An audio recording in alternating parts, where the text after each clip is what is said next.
on est dans une période de congé scolaire dans 2 zones, donc forcément il y a un petit tassement des participations, mais quand je vois les chiffres dans de nombreuses petites villes, ou des villes moyennes en tout cas, la mobilisation est toujours là. Comment vous allez tenir pendant ce laps de temps entre aujourd'hui et le 7 mars ? Il y a des initiatives tous les jours. Je vois dans les Yvelines, il y a des marches au flambeau dans toutes les villes des Yvelines tous les jours. Donc il y a des choses, il y a des rassemblements, il y a évidemment l'interpellation de députés puisque c'est les vacances parlementaires et suite à notre courrier, beaucoup de parlementaires souhaitent nous rencontrer. Donc on est occupé pendant tout ce temps. Est-ce que vous comptez beaucoup sur les députés aussi pour, in fine, peut-être réussir ce bras de fer ? Non, les députés, ils agissent en fonction des mobilisations populaires. Et on le voit déjà, on l'a vu mercredi à l'Assemblée. Les élus, ils ne peuvent pas être indifférents quand il y a autant de monde dans les rues. Donc c'est d'abord la mobilisation qui compte et évidemment ça pèsera sur les débats à l'Assemblée. Vous avez vu, les débats ont été plutôt agités. Quel regard vous portez là-dessus ? Il paraît que c'est toujours comme ça. Moi je suis pas un spécialiste.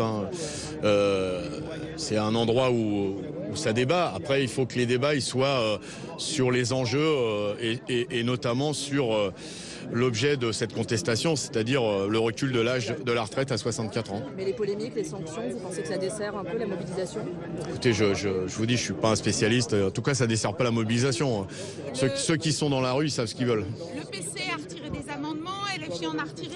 C'est la bonne stratégie pour enfin voter l'article 7 ? Je ne savais pas tout ce que vous m'annoncez, mais vous savez que depuis le début, nous, on dit... et vous regardez les pancartes, ce qui fait descendre les gens dans la rue, essentiellement et très majoritairement, c'est le recul de l'âge de la retraite et l'allongement de la durée des cotisations. Donc il serait bon qu'on puisse avoir l'avis factuel des députés sur cette question.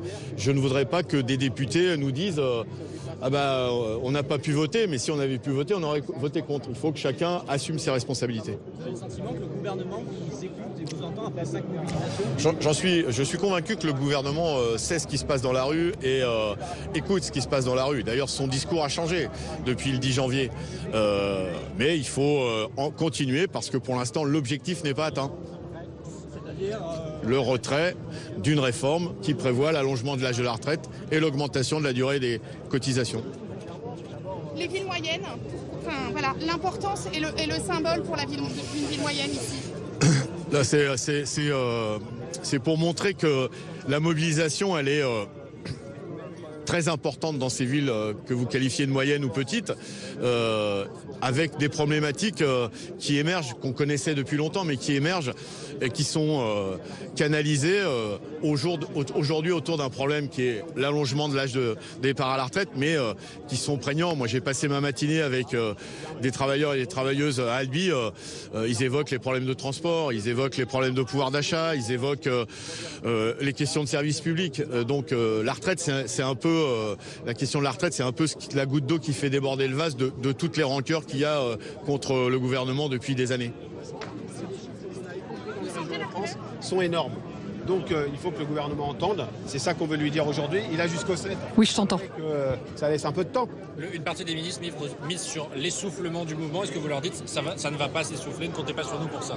Mais surtout, ce qu'on leur dit, c'est qu'aujourd'hui, il faut écouter le monde du travail. Ceux et celles qui manifestent, ce sont les travailleurs et les travailleuses de tout secteur professionnel, du public comme du privé, qui font tourner le pays à leur poste tous les jours et qui ne veulent pas être méprisés. Et ces 64 ans, ils le reçoivent comme une forme de mépris. C'est souvent des travailleurs et travailleuses qui, dans le public et dans le privé, ont été là pendant les périodes de confinement, ont tenu la baraque et la reconnaissance en sortie de confinement et en sortant de crise sanitaire, c'est vous allez travailler 2 ans de plus. Donc clairement, le gouvernement doit entendre ce qui est en train de se passer et miser sur un possible essoufflement. D'abord, on lui fera la démonstration inverse aujourd'hui et le 7 mars. Et c'est une folie parce que les gens ne fonctionnent pas par séquence. Il y a un mal-être dans le monde du travail qui existe aujourd'hui par la non prise en compte des réalités du travail concrètes et le risque, il est clairement que ce ressentiment, il perdure si on n'était pas écouté. À quelles conditions la journée d'aujourd'hui est réussie, selon vous ? Moi, je crois que la journée d'aujourd'hui, elle est réussie déjà. parce que les chiffres qu'on a partout, notamment dans l'Ouest avec les manifestations qui sont déroulées ce matin ou dans le Nord, avec beaucoup de participants. Donc on sait qu'on est dans une journée où il y a beaucoup de vacances scolaires, il faut qu'on en tienne compte, mais essayer en temps normal de faire une journée de mobilisation avec 2 zones sur 3 qui sont en vacances scolaires et d'avoir autant de monde, ça ne marche pas. Est-ce que... Aujourd'hui, ça marche parce que le mécontentement, la détermination, la combativité, elles sont intactes. Laurent Berger, est-ce que le dialogue est rompu ? Mais le dialogue n'est jamais rompu, vous connaissez la CFDT, la seule question c'est que pour l'instant on n'a pas de réponse à ce qui est en train de se passer. On n'a pas de réponse à cette mobilisation. Je le dis, on est dans un mouvement social qui est le plus gros de 30 ou 35 dernières années. Et il n'y a pas de réponse. C'est pas possible. Qu'est-ce qu'on répond aux personnes de la propreté qui sont dans le cortège et qui disent « Nous, on a un métier compliqué, on ne veut pas aller jusqu'à 64 ans et on fait l'effort de se mobiliser ». Parce que c'est un effort, ne croyez pas que les gens sont là sans avoir à prendre sur leur salaire parce qu'ils sont en grève ou sur leur temps personnel parce que certains d'entre eux pourraient être en vacances dans certaines zones. Donc il faut répondre à ce monde du travail, il faut répondre à ces agents publics qui ont été là, qui ont tenu la baraque et qui disent mais je ne peux pas moi quand je suis à Atsem, dans une école, j'ai rencontré les Atsem la semaine dernière qui me disent mais comment vous voulez aller jusqu'à 64 ans avec des gamins en maternelle et avec des postures qui sont compliquées. Donc il faut entendre ça. Donc si le gouvernement n'entend pas, on reviendra à la charge et on reviendra déterminé et encore plus fort le 7 mars prochain.